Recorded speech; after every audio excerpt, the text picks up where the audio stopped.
en dar la bienvenida conmigo al Dr. Ravi Zacharias. El título del sermón en la pantalla, Él ha resucitado.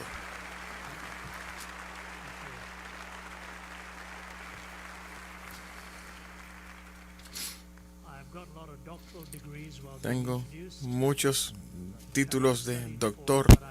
Nunca estudié para ellos, pero hoy me dieron 6 años más. Tuve mucha ayuda, muchas luminarias como Sinclair y otros cuando se hicieron los anuncios de que las luces estaban encendidas. Alguien me dijo, este es tu momento de salir si quieres. No sé cuál fue el propósito de la sugerencia, pero casi la tomé. Y yo no pensé que hacían carros así. Creo que se apagaban las luces. Mi respuesta fue, hay una persona en la audiencia que no va a una iglesia de la prosperidad y por eso tiene carros y hay que apagar las luces. Estamos orgullosos de ti. Es posible, por supuesto, que estés sentado en un tremendo vehículo y estás dormido y las luces están todavía, pero esperamos que eso esté corregido ya. Es un gran honor estar aquí, un privilegio. Cuando RC no siempre fácil es de aceptar. La razón es mi llamamiento es hablarle a audiencias pequeñas. Mi llamamiento es ir a lugares donde las personas están en desacuerdo conmigo y quieren atacar la fe. Somos evangelistas, apologistas en todo tipo de lugares. De hecho, anteanoche, estaba hablando en West Point. Y la primera noche le hablé a los cadetes, la próxima mañana el lugar de desayuno y luego fui a la Universidad UCLA. En la universidad, 3,000 personas, donde hablábamos del tema cuando la tolerancia se vuelve intolerante. Es magnífico estar aquí. Me gustaría estar en lugares como este más a menudo. Ustedes me ministran. Me dicen, me sé todos sus chistes, me dijo una persona. Y ya los he traducido al español, me dijo. De modo que no debería retornar en el futuro entonces. Empezando con los chistes, he de empezar esta noche con el tema de la resurrección. Pero voy a llamarlo la conexión de la resurrección en una historia transformadora. Pues la resurrección no termina en sí misma. Viene en secuencia, en momentos críticos, muchos precursores en sus personajes y en la historia. Y creo que es importante, pues cada vez que esta pregunta se hace, aún con Jesús en el camino a Emaús, en vez de ir a ella y mostrarles que Él era el Cristo resucitado, Él va atrás en la historia y pone una cadena, un eslabón con el otro. Ellos estaban tan abrumados con lo que Él dijo que le invitaron a cenar. Cuando le vieron que se estaba yendo, le dijeron, ¿por qué no te quedas? Y cuando Él partió el pan, sus ojos fueron abiertos y decían, no ardían nuestros corazones delante de nosotros. Cuando Stephen fue a ser martirizado, él fue a través de todo el proceso histórico de un eslabón detrás del otro. Cuando Nehemías en Esdras retornaron luego del exilio, ellos también pudieron mostrar todo esto históricamente. La narrativa del Evangelio es una historia y fue el último eslabón de la encarnación y anhelamos la última consumación cuando estemos en la presencia de Dios. Antes de leer las escrituras para ustedes, quiero decirles alguna anécdota. Una vez más, si aquí está el caballero, la puede traducir en el español, ya a lo mejor lo ha hecho. La historia de Sherlock Holmes y Watson en un viaje de campamento, en un viaje de campo. Y tenían muchos refrescos y se durmieron en una noche estrellada, y en el medio de la noche se levanta Holmes y mira al cielo y golpea con el codo a Watson y le dice, Watson, Watson, levántate. ¿Qué ves? Watson mira y dice, veo estrellas y estrellas y más estrellas. ¿Qué te dice esto, Watson? Dice, astronómicamente me dice que hay millones de galaxias y potencialmente billones de planetas. Astrológicamente me dice que Saturno está en Leo. Orológicamente me dice que va a amanecer mañana. Microbiológica me dice que mañana será un hermoso día. Teológicamente me dice que somos una parte pequeña del gran... ¿Qué te dice a ti, Holmes? Watson, idiota, alguien nos robó la tienda de campañas.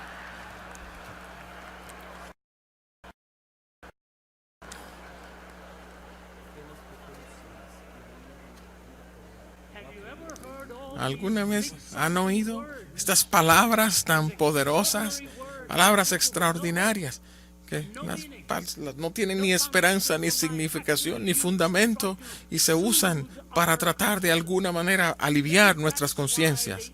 Tal vez es que por esto a veces ellos caen en un lenguaje que realmente deberían ser cuidadosos.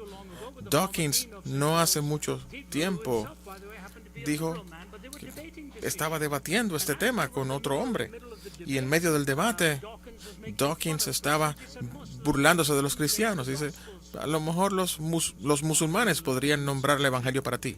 Y él le dijo, Richard, ¿tu libro favorito es El origen de las especies de Darwin? Él dijo, sí. ¿Podrías mencionarme el título completo para mí? Dawkins le dijo, sí. Es un título largo. Dice, sí, vamos a ver, dímelo. Dime el título. Nómbralo. Y Dawkins pausa y dice, El origen de las especies oh, Dios mío.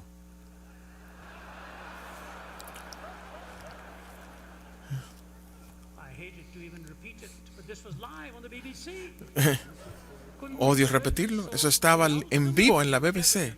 La última evidencia de la soberanía de Dios es que aun cuando alguien no cree en él, le llama para recordarle el libro en el que empezó a creer que Dios no existe. Sorprendente cómo estas cosas ocurren. Pero aquí está cuando lidiamos con la noción de la realidad de la resurrección, la historia del Evangelio. Les voy a presentar 3 eslabones. Los primeros 2 son muy importantes y luego su unión a la resurrección. Él o ella los negará a los 3 porque están en contra de lo que es milagroso. El naturalismo debe explicar todo. Para otros dirán que tienen que negar al menos uno de estos. El cristiano afirma los 3 eslabones, y son vitalmente importantes como eslabones en la historia del Evangelio. He estado en el ministerio por 40 años y honestamente puedo decirles que mientras más tiempo paso en esto y mientras tiempo tengo el privilegio de defenderlo, aún frente a las audiencias más hostiles, estoy más convencido que nunca que tenemos la historia más hermosa que contar, una historia que está enraizada en la verdad y en la relevancia, y debemos siempre llevarla en nuestros pies, recordarle a las personas cómo lidiar con ellos, y con nuestros pies firmes en el piso de la relevancia y la verdad de esta historia. Tengo 3 pasajes: Hechos 17, Lucas 24. Lucas 24, Hechos 17, versículo 24. El Dios que hizo el mundo y todo en ellos es Dios de los cielos y de la tierra, y no mora en templos hechos por man, ni mora en templos de hombres, pues Él es quien da a todos la vida y todo lo más. Y de un hombre hizo al mundo, y ha hecho todo el linaje de los hombres para que habiten sobre la faz de la tierra, y les ha prefijado el orden de los tiempos y los límites de su habitación, para que busquen a Dios, si en alguna manera palpando puedan hallarle, aunque claramente no está lejos de cada uno de nosotros, porque en él vivimos y nos movemos y somos, como algunos de vuestros propios poetas han dicho, porque linaje suyo somos. Siendo pues linaje de Dios, no debemos pensar que la divinidad sea semejante a oro o plata, o piedra o escultura de arte y de imaginación de hombres. Pero Dios, habiendo pasado por alto los tiempos de esta ignorancia, ahora manda a todos los hombres, en todo lugar, que se arrepientan, por cuanto ha establecido un día en el cual juzgará al mundo con justicia, por aquel varón a quien designó, dando fe a todos con haberle levantado de los muertos. Entre los libros de la creación y la resurrección, Él nos dice la historia de cómo Dios ordenó todo esto. Y luego en 1 Corintios 15, en este hermoso pasaje, que Él recibió un credo que ya existía, y aún los eruditos profundos como Fuller o Pannenberg, tal vez no más de 2 a 8 años habían pasado cuando Pablo recibió este credo que existía antes que él. Lo que yo recibí, los declaro, hermanos, el cual recibisteis, en el cual perseveráis, que Cristo murió por nuestros pecados, conforme a las Escrituras, y que fue sepultado y que resucitó al tercer día, conforme a las Escrituras, y que apareció a Cefas, y después a los 12, y después apareció a más de 500 hermanos a la vez, de los cuales muchos viven aún y otros ya duermen. Después apareció a Jacobo, después a todos los apóstoles, y al último de todos, como a un abortivo, me apareció a mí.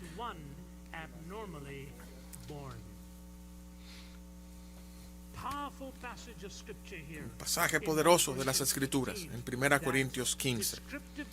Este pasaje descriptivo de lo que es la resurrección. Vayamos ahora entre estos. Ahí, lo primero que quiero decir en estos eslabones es que se nos dice, de acuerdo a las Escrituras, antes de la historia de la resurrección, que Dios es el autor de la esencia humana. Dios es el autor de la naturaleza esencial de nuestra humanidad. No vinimos a ser por causa de un accidente. No aparecimos sin concepción o sin ningún propósito en mente. Dios mismo es el diseñador y nos trajo a la existencia. El salmista dice: cuando veo los cielos, la obra de tus manos, la luna y las estrellas que tú has hecho, digo, ¿qué es el hombre para que te acuerdes de él, o el hijo del hombre para que tengas de él memoria? Este hecho de nuestra creación es una fuente vital en capacitarnos para entender lo que significa ser humanos. Es una fuente vital, dándonos la generalidad de nuestra esencia, creados en la imagen de Dios.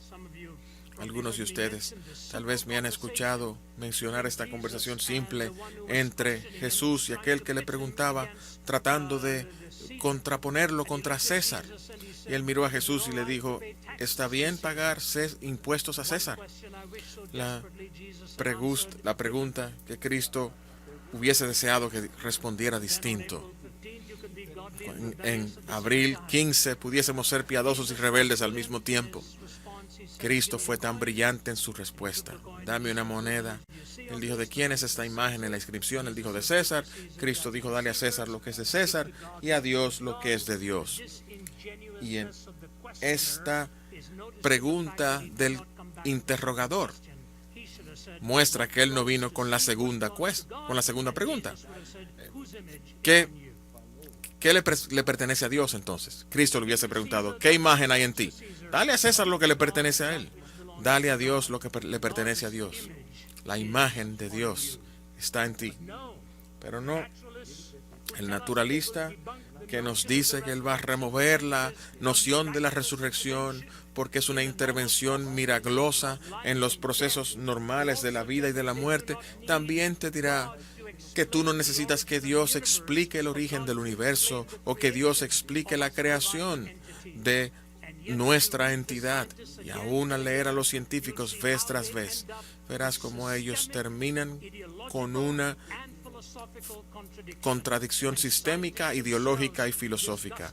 Y los científicos mismos disgustados con la naturaleza del naturalismo están empezando a entender cuán indefendible todo esto es. David Berlinski no es un creyente, de hecho, es un escéptico vehemente. Pero cuando Richard Dawkins escribió su libro La delusión de Dios, David respondió: es la delusión del diablo. Y él dijo: ¿alguien ha probado de la inexistencia de Dios alguna prueba? Ni siquiera cerca. ¿La cosmología cuántica ha explicado la emergencia del universo? No, ni siquiera cerca. ¿Las ciencias han explicado por qué nuestro universo parece estar tan bien afinado para permitir la existencia de la vida? No. ¿Los físicos y los biólogos pueden creer en algo que no sea religioso? El racionalismo y el moralismo nos han explicado de dónde viene lo bueno, lo malo, lo justo, lo injusto. El secularismo en el terrible siglo XX ha explicado el por qué el mal o el bien. La ortodoxia opresiva y las opiniones en las ciencias han dicho algo. Algo en las filosofías, en las ciencias, justifican los clamores de que la creencia religiosa es irracional. No. ¿Es el ateísmo científico un ejercicio frívolo en la soberbia intelectual? Sí, absolutamente. Este es Berlinski. Y la razón para llevarnos a este camino es importante entender nuestro pensamiento aquí. ¿Por qué niegan la resurrección? ¿Porque es sobrenatural? ¿Porque es algo extranatural? ¿Cuál es la razón por la que niegan la creación? La misma razón, los mismos hechos que supuestamente traen. Ahora noten dónde terminan en sus propias filosofías convulsas. Hay 4 leyes fundamentales en la naturaleza: la ley de la gravedad, el campo electromagnético, en las fuerzas nucleares, fuerzas y débiles. Ley de la gravedad, ley electromagnética, fuerzas nucleares, fuertes y débiles. De alguna manera, esto hay que traerlo en alguna combinación para explicar cómo el universo vino a ser. Ahora noten cómo los astrónomos y los físicos han lidiado con los problemas. Por ejemplo, aquí está el señor Coyle y otros. Escuchen lo que dicen. Al calcular las posibilidades de que todas las proteínas funcionales necesarias para la vida se puedan formar en un solo lugar por eventos al azar, se viene con esta figura: un chance en 10 elevado a la 40,000. Esos son los escépticos, citando a Grammar Singer. Una posibilidad entre 10 elevado a la 40,000. Sin embargo, ya que hay 10 elevados a la 80 átomos en el universo, y el chance de que esto ocurriera fuera 1 en 10 elevado a la 40,000, ellos dicen, es una posibilidad increíblemente pequeña que no pudiera enfrentarse aun si el universo entero consistiera en una sopa orgánica.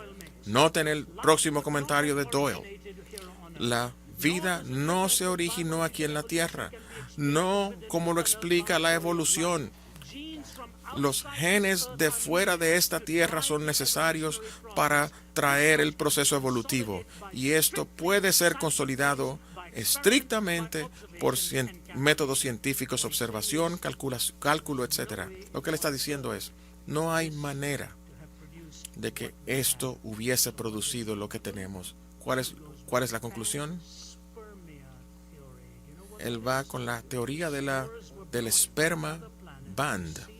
Las esporas fueron traídas de otros planetas para que crecieran aquí. Stephen Hawking, escuchen lo que él dice. ¿Por qué el universo empezó con esta rata de expansión que separa modelos de algunos que colapsan y otros que siguen expandiéndose? Y aún ahora, 10 billones de años después, se sigue expandiendo a una rata precisa. Si la rata de expansión, un segundo después del Big Bang, hubiese sido más pequeño por una parte, en una quintillonésima, estoy traduciéndolo, quizás una parte en una porción de millones, una parte en un quintillón, el universo hubiese colapsado antes de encontrarse en su estado presente. Por eso sigue diciendo, aun si hay una sola posible teoría unificada, sería todavía una serie de ecuaciones. ¿Qué trae fuego a estas ecuaciones y hace al universo algo descriptible? La aproximación de la ciencia para construir un modelo matemático no puede responder la pregunta ¿por qué existe el universo como existe? ¿Y por qué el universo existe como existe? ¿Qué lugar tenemos para un creador? Hawking, Francis Crick, escuchen lo que dicen. Un hombre honesto, con todo el conocimiento disponible a nosotros, solamente puede decir que en un sentido el origen de la vida aparece en el momento. Parece ser un milagro, prácticamente un milagro. Tantas otras condiciones tuvieron que haber sido satisfechas para obtenerlos. James Treple, físico prominente, en su libro ¿Estamos solos en el universo? Dice esto: si fuese un hombre religioso, diría que todo lo que hemos aprendido acerca de la vida en los últimos 20 años muestra que somos especial a los ojos de Dios. Como un hombre religioso es lo que diría. Ahora, sin embargo, digo, lo que hemos aprendido nos muestra que en asuntos de gran importancia, esto es lo que nos ha ocurrido a nosotros. Aquí lo tienes. Boyle, Hawkins, Francis Crick obtuvo el premio Nobel por obtener el código del DNA, y James Crackle, dos extremos. Matemáticamente imposible explicar. El otro dice panspermia, y Francis Crick cree lo mismo, que fueron traídas esporas de otro planeta para plantar las semillas aquí en nuestra tierra y por eso tenemos vida. Y James Tripoli dice, como un hombre religioso no tengo ningún problema, pero tengo que decirlo como que vino de otro planeta. ¿Qué significa ser humano? ¿Qué significa ser humano? Eso es lo que yo creo. Es el primer eslabón que obtenemos en la generalidad de la creación y en la particularidad de la vida humana. Sigo. Primero, la historia de cómo tenemos el orden creado, de que Dios es el autor de la ausencia humana. En segundo lugar, tenemos a Dios, el redentor de la existencia humana. Dios es el redentor de la existencia humana. Lo que compartimos ahora es la historia del quebrantamiento, la historia de la caída y la historia de la naturaleza despreciable del pecado. Me maravillo sobre cuántas historias leemos en nuestros periódicos vez tras vez tras vez. El mal sobre el cual leemos, las tragedias de las que leemos. Hice un pequeño artículo en Newtown luego de la tragedia en este lugar, como hicieron muchas personas. Me imagino que muchos de ustedes lo hicieron. ¿Qué haces con tu silencio? Tiempo y hablemos de esto. Estas heridas son muy dolorosas.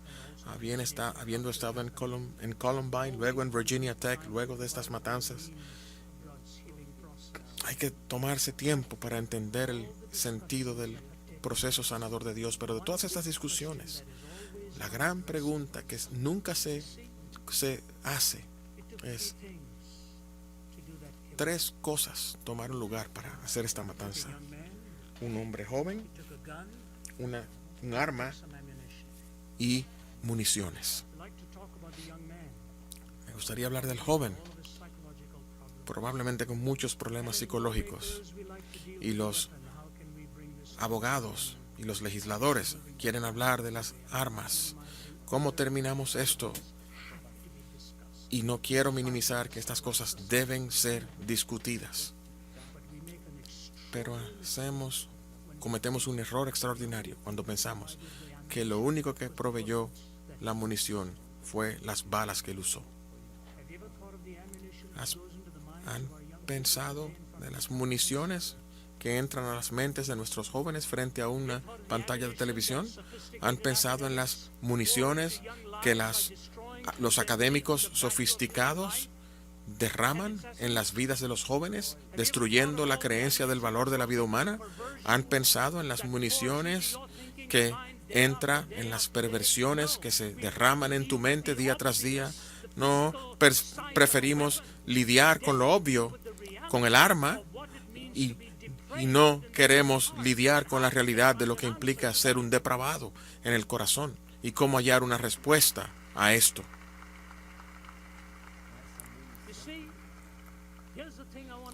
Y aquí algo que quiero decirles. La misma semana que vimos la atrocidad de Newtown, otra atrocidad ocurrió en la ciudad en la que tuve mi casa, donde fui criado, en la ciudad de Nueva Delhi, en India, donde 6 criminales entraron a un autobús sin armas, sin munición, tomaron barras de hierro y golpearon a una mujer joven hasta el punto de que fue tan brutalizada y tan destruida en su cuerpo que ningún hospital en India tuvo los recursos de arreglar su cuerpo. La llevaron a Singapur y luego de pocos días murió. Y 5 personas ordinarias destruyeron a una mujer joven, lista para estudiar psicoterapia. Fue enviada a la tumba por 5 brutales hombres en un autobús. La depravación de la mente humana. Mi esposa quiso estar aquí y hemos pasado 10 días difíciles. He ido a Australia, he vuelto, terminé algunas reuniones.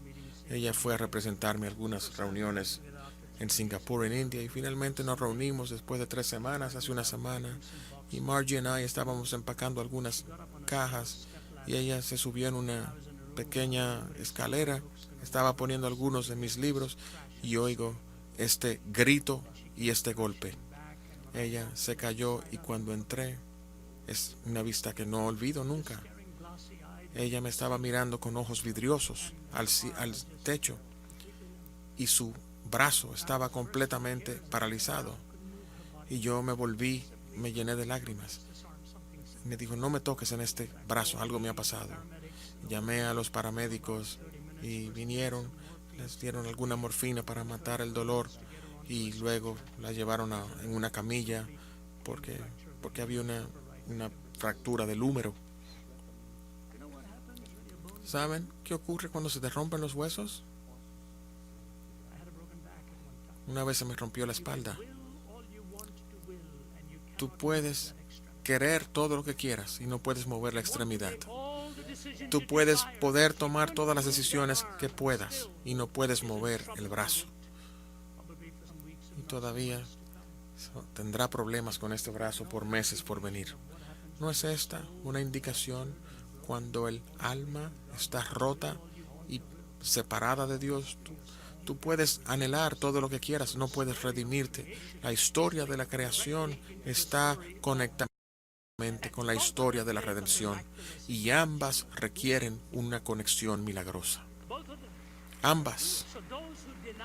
Aquellos que niegan el milagro de la resurrección están forzados a negar el milagro del nuevo nacimiento. Hace muchos años, un par de años, tal vez menos de esto, un libro fue escrito que no debió haber sido escrito. El amor triunfa. Y una de las declaraciones, no me gusta criticar a las personas, pero una de las cosas que vi, dijo mi madre, cuando él hace el comentario de que en ningún lugar en el Nuevo Testamento se habla de recibir a Jesucristo en tu vida como tu Salvador. ¿Saben qué, amigos? Yo vine a conocer a Cristo cuando tenía 17 años, al punto de suicidarme. Todo lo que había hecho por 17 años me terminó en un desastre. Y yo soy un apologista. Yo argumento de la mente y busco el puente al corazón. Lo hacemos todo el tiempo. Pero no importa cuán argumentos fueron presentados a mí, al final del día, sé en quién he creído. Yo sé quién me ha redimido. Yo sé el encuentro divino y lo que me ocurrió en esta sala de hospital. Yo sé la transformación que tuvo lugar, el nuevo amor, la nueva hambre, los nuevos deseos, las nuevas pasiones. Todo esto vino por una intervención divina. Fue una intervención milagrosa de Dios mismo en mi vida, así como Él ha intervenido en la tuya. Y hasta que no entendamos que requiere una intervención suprema de Dios mismo para vencer la maldad del mal, las inclinaciones del corazón, hasta que no entendamos esto, de alguna manera nos vamos a quedar cortos con una idea de lo milagroso en la creación o el milagro de la resurrección. Perderemos vista de uno de los mayores pagos iniciales de la última resurrección, al Dios traerte el nuevo nacimiento y traerte esta muerte vendida ahora a la vida y al traer una nueva vida en tu propio corazón. Esta sociedad no entiende el mal. Es por esto que no entiende el poder milagroso que se requiere para el nuevo nacimiento.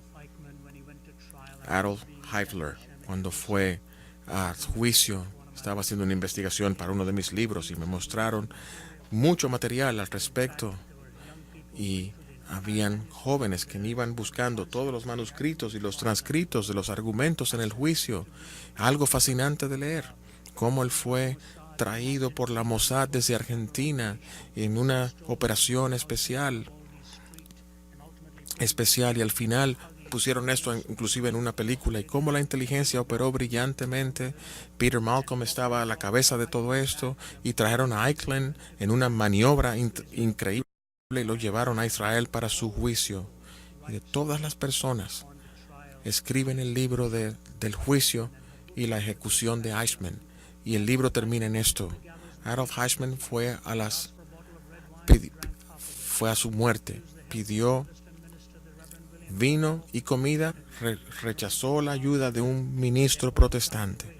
Tenía 2 horas por vivir y no tiempo que vivir. Y con sus manos atadas, los guardias ataron sus tobillos, pidieron que lo dejaran pararse erecto. Él estaba en completo comando de sí mismo. Era él mismo. Nada pudo demostrar más convincentemente que la tontera de sus últimas palabras. Él dijo enfáticamente que él no era cristiano, que no creía en la vida después de la muerte, y luego dijo, un poco más adelante nos reuniremos. Viva Alemania, viva Argentina, viva Austria, a la luz de la muerte. Este hombre usó los clichés de la antigüedad. Él se olvidó que estaba frente a su propio funeral. En estos últimos minutos, él estaba mostrando su propia debilidad, pero aún se mantenía desafiante. Y esto muestra la maldad del mal. Tú trivializas el mal, trivializas el nuevo nacimiento, trivializas el nuevo nacimiento. Últimamente trivializarás el orden creado, y estos 2 eslabones en la mente del apóstol Pablo eran críticos e imprescindibles al él guiar al eslabón de la resurrección. Dios es el creador de nuestra esencia humana. Dios es el redentor de nuestra existencia humana, y Él nos lleva a esta última verdad final. Él nos dice cómo Dios es realmente la esperanza del dominio de la muerte. Dios es nuestra última esperanza del dominio de la muerte. Define nuestra esencia, redime nuestra existencia y nos da esperanza en contra del dominio de la muerte. Quiero que me sigan ahora con cercanía, porque voy a traer todo esto al final del túnel. ¿Qué es la resurrección? ¿Cómo sabemos que realmente ocurrió? Una vez, la teoría de la alucinación, la teoría del fraude, la teoría del engaño, del cuerpo robado, todos estos términos pasaron, fueron y vinieron. La teoría del engaño, de que cambió a los discípulos de un grupo de Boy Scouts temerosos para estar dispuestos a ser mártires y morir como mártires? ¿Alucinación? Los psiquiatras te dirán cómo la alucinación es algo tan singular y tan individual. No es masivo. No pasa con 500 personas alucinando a la vez. Como Karl Barth dice, todo lo que tienes que hacer es escucharles, argumentar el uno contra el otro, y cada uno cambia su argumento y debate el argumento del otro. Quiero darles los argumentos clásicos que se dan, 10 de ellos, para la evidencia de la resurrección de Cristo de los muertos. Y voy a cerrar añadiendo 2 eslabones. Aquí están. Primero, los discípulos fueron testigos oculares. Ellos vieron y sintieron y tocaron.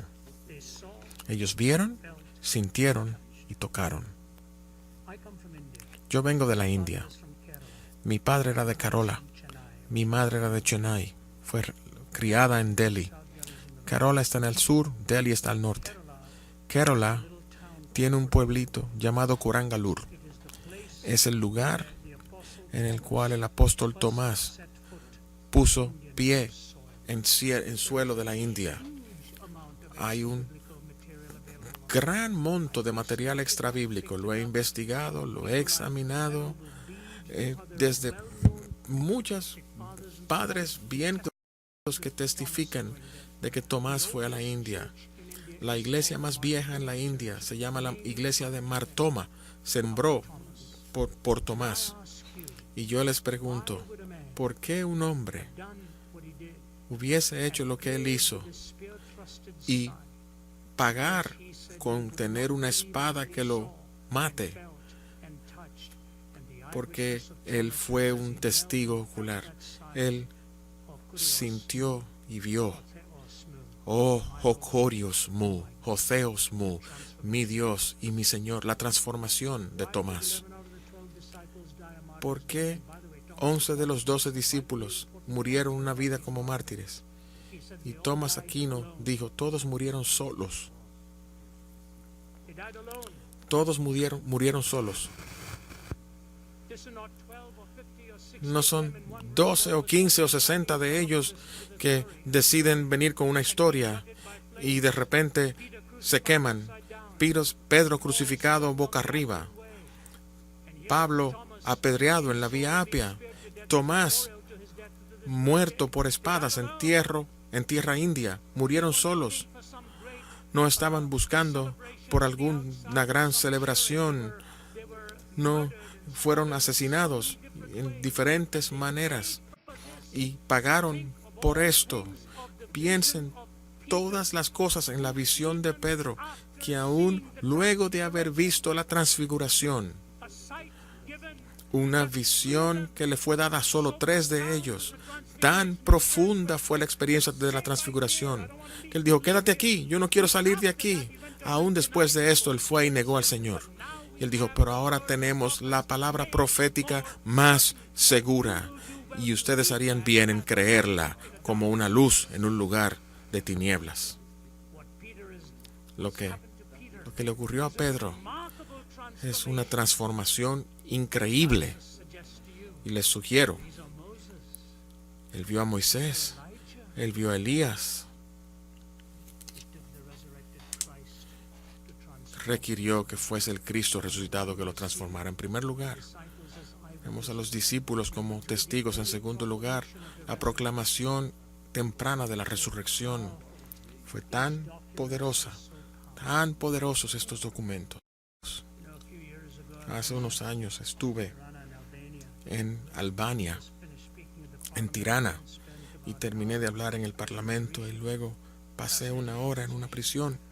Tuve una conversación fascinante, pero luego de esta, fui a un museo, y el director del museo me dijo, yo quiero que venga al museo, hoy estoy muy cansado, por favor venga, por favor, le voy a enseñar algo que nunca va a olvidar, venga al museo, le prometo. Y yo era el huésped. Bueno, ¿por qué no vienes conmigo? Le dije a mi esposa, pero vamos. y fuimos y estábamos rodeados de mucha milicia. Me pregunto a dónde fuimos, y fuimos a este salón lleno de guardias y habían personas en un auditorio, y él me introduce en su idioma y me dice en inglés: por favor, ¿le puede repetir al mensaje que le dio a los miembros del Parlamento esta mañana? Yo le dije: pensé que usted me iba a dar una sorpresa. Y me dijo: vendrá, por favor, hable. Lo hice en 20 minutos y luego nos sentamos. De repente vienen 3 o 4 guardias con sus brazos mostrándome algo, y un hombre les sigue con guantes azules y lo pone frente a otro, y ponen estos volúmenes frente a mí, los evangelios escritos en tinta de oro por las manos de San Crisóstomo en los años 400.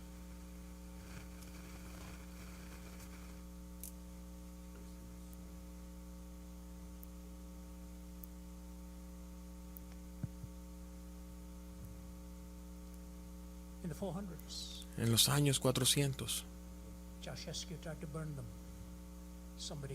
alguien trató de quemarlos, los escondieron, fueron preservados. ¿Por qué hombres preservaron estos documentos dispuestos a arriesgar su vida entera por ti y por mí? La proclamación de la resurrección con los documentos, su transformación de temor a martirio es sorprendente. En cuarto lugar, la tumba vacía. Número 5, lo proclamaron en Jerusalén mismo, donde todo ocurrió. Número 6, ninguna evidencia contraria ha surgido cuando ellos pudieron haberlo hecho. Todo lo que tenían que hacer era mostrar el cuerpo. En su lugar, Roma misma tuvo que doblar sus rodillas al mensaje, al poder de lo que estaba ocurriendo. Séptimo lugar, la existencia de la iglesia fundada por judíos monoteístas. Octavo, el cambio del día de adoración al domingo. 9, la conversión de Santiago. 10, la conversión de Pablo de Tarso, de Saulo de Tarso. En primer lugar, la experiencia de los testigos. Segundo, la proclamación de los discípulos de temor a martirio. Cuarto, la tumba vacía. Quinto, lo proclamaron en Jerusalén mismo, exactamente donde ocurrió. 6, ninguna evidencia de lo contrario por aquellos que quisieron probar lo contrario y ellos querían producirla. 7, la existencia de la iglesia fundada por judíos monoteístas. 8, el cambio del día de adoración al domingo. 9, la conversión de Santiago. 10, la conversión de Saulo de Tarso. Ya les he hablado de Pedro y de Tomás. Quiero añadir uno más. ¿Por qué en el planeta pusieron la evidencia en la boca de mujeres? Díganme, ¿por qué? En una sociedad donde su palabra no contaba en un tribunal. Si alguien está tramando esto, si alguien está tratando de crear este escenario, eso hubiese sido el último lugar al que hubieran ido a hallar autoridad. Es como mi Señor, así como mi Señor, que toma a aquellos que el mundo marginalizaba, así como mi Señor en la cruz. Mirar al joven y decir a su madre: cuídala. Ahora es tu mamá, cuídala. Y luego viene al jardín, al huerto, y le aparece a las mujeres: vayan y díganle a los discípulos, y díganle a Pedro. Ellos no estaban listos para este tipo de fuente primaria. Sorprendente. Es sorprendente. Algo más. ¿Por qué él iba a decir que podía levantarse de los muertos? ¿Cómo puedes falsificar levantarte de los muertos en tu cuerpo? Es- Él dijo que Él se levantaría de los muertos en su cuerpo. No les miento cuando les digo, tomen estas 10 o 12 o 13 evidencias y traten de defender cualquier otra de las teorías. Y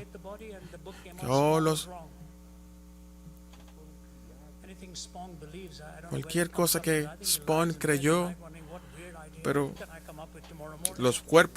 el cuerpo se lo comieron los perros. Salió un libro y lo destruyó. Todas las teorías que han tratado de hacer.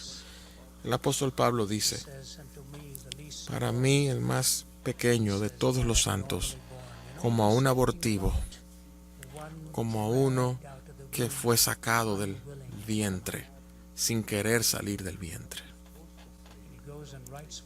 Y nos escribe un tercio del Nuevo Testamento y cambia la historia hasta como se conocía en ese momento. Y él dijo esto, diferente a los demás discípulos, para que le conozca y el poder de su resurrección. Para que le conozca el poder de su resurrección y la comunión de sus sufrimientos, para ser conformado a su muerte.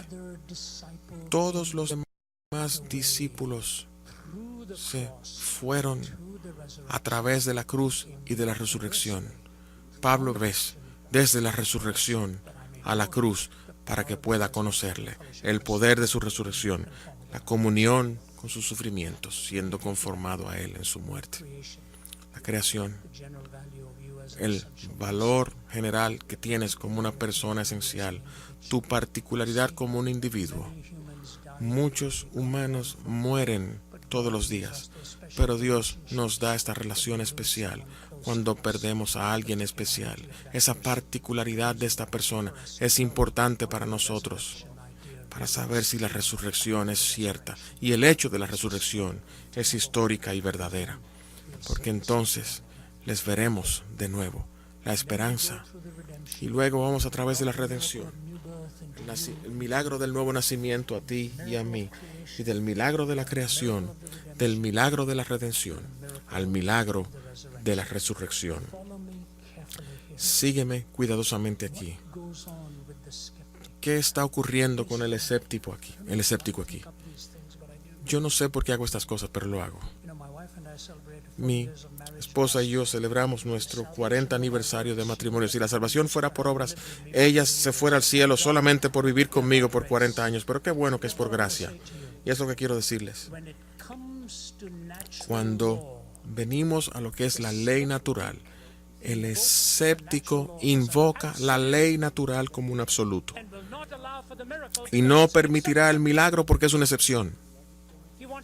Él quiere la absolutez de esto que es rutinario y repetitivo y negará cualquier cosa que sea una excepción porque invade su noción preconcebida, de modo que él se abraza de lo absoluto en el orden creado, niega el milagro porque es una excepción.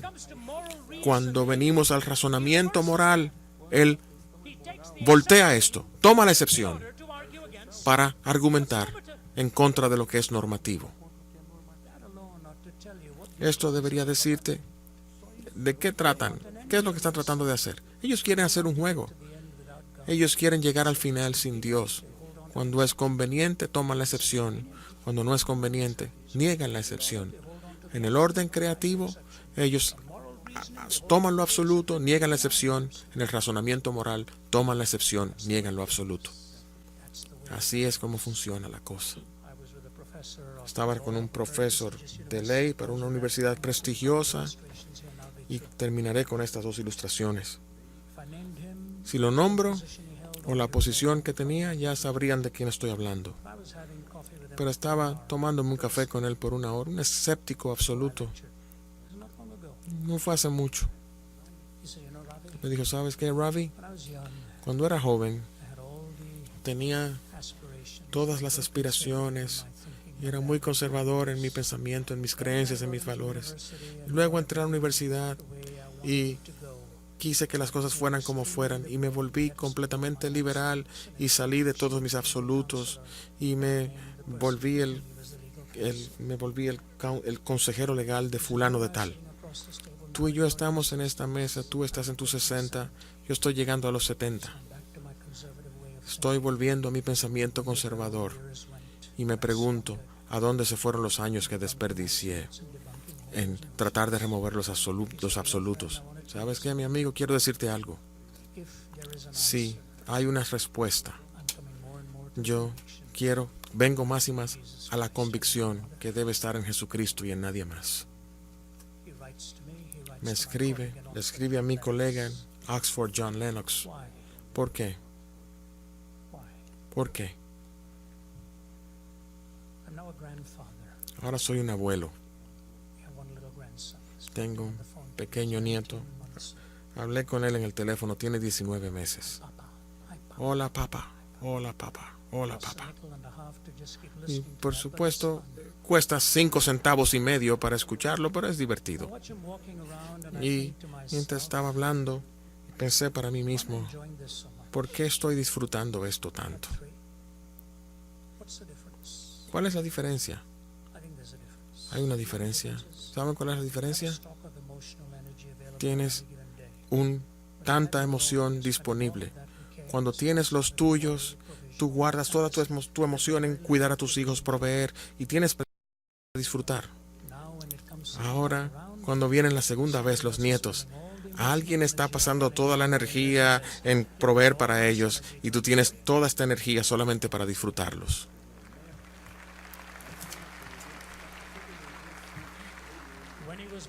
Cuando él nació,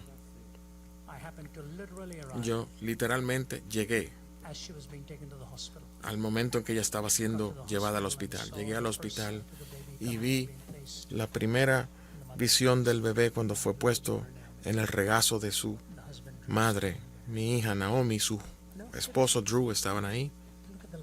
Y uno mira la vida y uno dice, wow, qué precioso, qué particular. Y viene la enfermera y se sienta y te dice, Naomi, tienes un brazalete. Drew tiene un brazalete.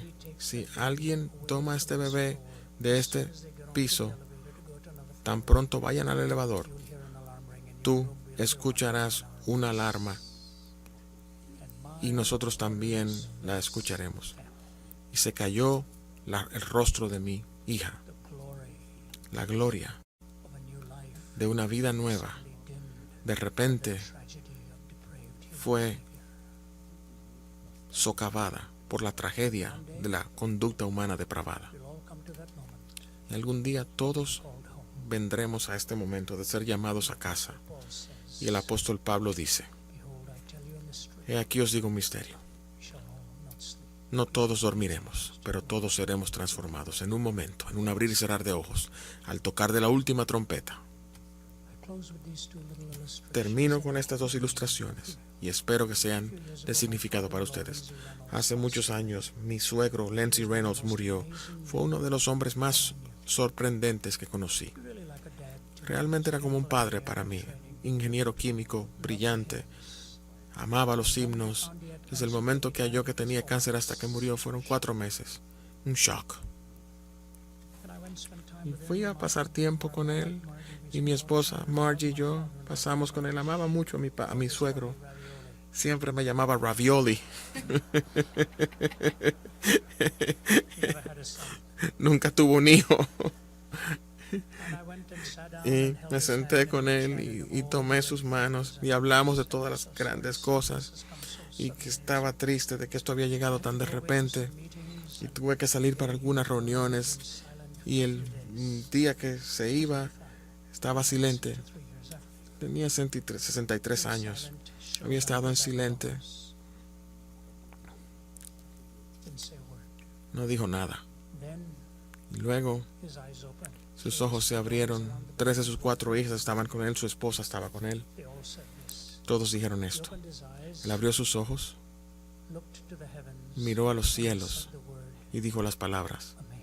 Y dijo la palabra, increíble. Increíble. Eso es increíble.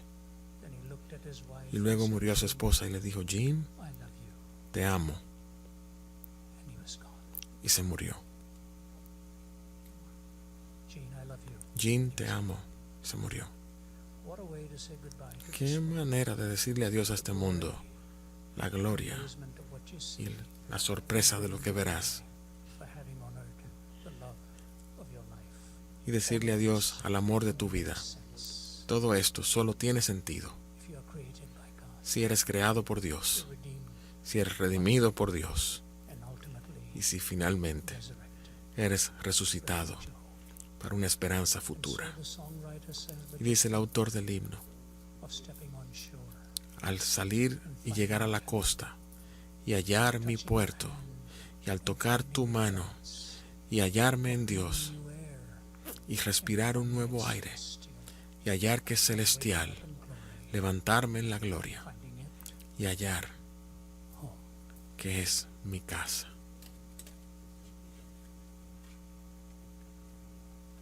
As a traveling man, Como un hombre que viaja mucho, no word means more to me ninguna palabra significa más para mí as an abstract sounding word. que una palabra abstracta. Concrete reality is the word. Es la palabra casa, mi casa. You see, C.S. Lewis is right. C.S. Lewis tenía razón. You don't have a soul. No tienes un alma. You are a soul. Tú eres un alma. Have a body. Tú tienes un cuerpo. That is the hope Esa es la esperanza gives que Dios and to te da a ti y a mí. Y aquí están los tres eslabones. El milagro de la creación, miracle of redemption, el milagro de la redención miracle of the resurrection. y el milagro de la resurrección. You it best. ¿Sabes quién lo supo bien? Lázaro. You can go to Larnaca today. Puedes ir a Lánica hoy He became a bishop. y ver su tumba. Él se hizo un obispo allí. ¿Saben qué dice? Lazarus, En Betania. Lázaro, bishop of Larnaca, obispo de Betania o de Lárnica, 2 veces muerto, of Jesus. amigo de Jesús. I'm glad he is not just your friend of mine. He's Estoy also our feliz Savior. de que Él no es solo nuestro amigo, Mine used to say, sino nuestro Salvador. Y como decía un amigo mío, the future, si no le vemos en el futuro, God bless lo verás en el redil. Dios te bendiga.